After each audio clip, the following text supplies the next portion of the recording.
How to prepare for the beef? That it might be your questions. You cut the beef against the grain of the beef, and you do it for in about a 1/4 inch.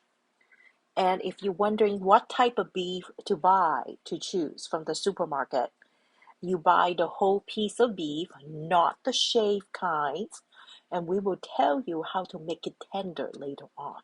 I'm going to keep you in a little bit suspense right now. You see how Cathie cuts her beef in 1/4 of an inch and all almost in uniformly in a certain size. Okay, and now she also rinse it using a colander to rinse out the water, not in a running water, just to get rid of the extra blood that comes out of the beef. If you can see what she's doing right now, she's showing you what the beef would look like. And also look at the water underneath there. It's very bloody. And you don't want that to make the appearance of your beef and broccoli not good. And she is also rinsing it additionally, but with a bowl on the bottom, again using the colander, not so much water. So the beef now is uniformly red, and now she is getting ready to make the sauce. How does she make the beef tender?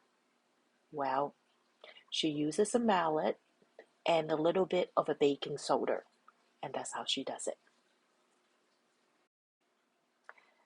How to make the beef tender? By using a rubber mallet and hit it, gently, until it just looks like it's ready, and a little bit of a baking soda afterward, and you mix it in, okay? And that's how you make the beef tender. Now you need to prepare for the sauce. You have to consider how to make the sauce. Okay, a little bit by mixing oyster sauce. Actually, is quite a lot, and it can go by eyeballing it if you've been doing it for a long time. Sugar, or you just follow the recipe which she will give to you, and a little bit of sugar and a little bit of a soy sauce. Again, is oyster sauce, baking soda, and a little bit of soy sauce. And while you are marinating the meat, you can boil some water to steam the broccoli to make it a little bit softer, because broccolis with the stems are pretty hard, okay?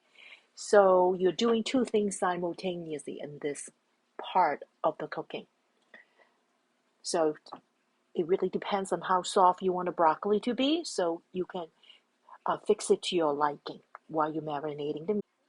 After marinating the meat, Cathie now mix in with the ones that she marinated this morning. And she's using her hands to mix the meats together.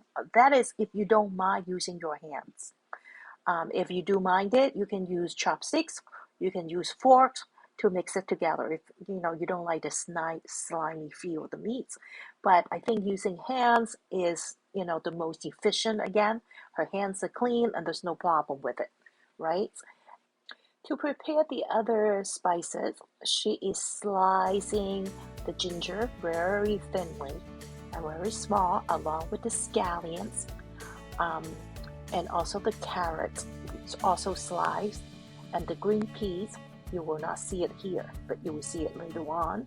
She's mixing it up together. I think the water is about to be boiling. She will be putting the broccoli in, and again, depends on your liking, how tender, how crispy you want your broccoli to be. So this is totally in your own control. You don't have to eat how the restaurant cooked it, because you're cooking it in your own home.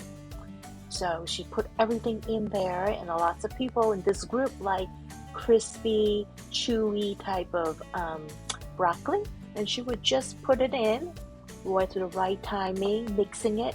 And as you notice, she leaves the cover off to keep the broccoli greens And if you ever go to a Chinese restaurant and you see beef and broccoli, the broccoli yellow, that's not good. Okay, and the other mixture ingredients are there. How to prepare to cook beef and broccoli is by heating up the wok, and you first put the spices in first, the ginger, it gets the flavor out, and you have to have the wok heat up very, very hot. Okay, as you can see, the flame is on the highest, and Cathie just stir in the ginger and as much as you can, and all of it, because that's how the flavor comes out. Okay, and she just mix it in. It's sizzling hot, and you can hear the sound in the background. It's sizzling hot. And now while she's waiting for it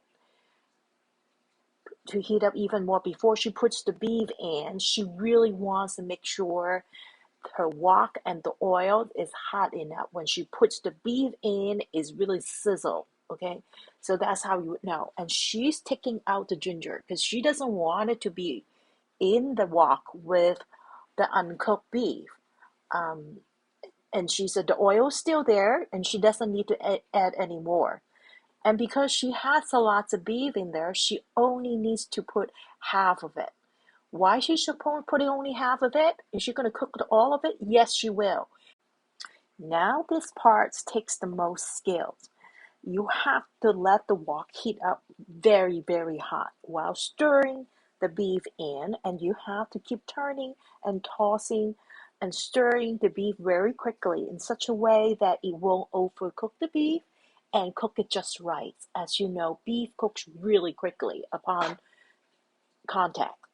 So you now take a look. This is what you want it to look like. And last, furthermore, we're going to show you a little bit more. The brown here, that seals the juice in the meat.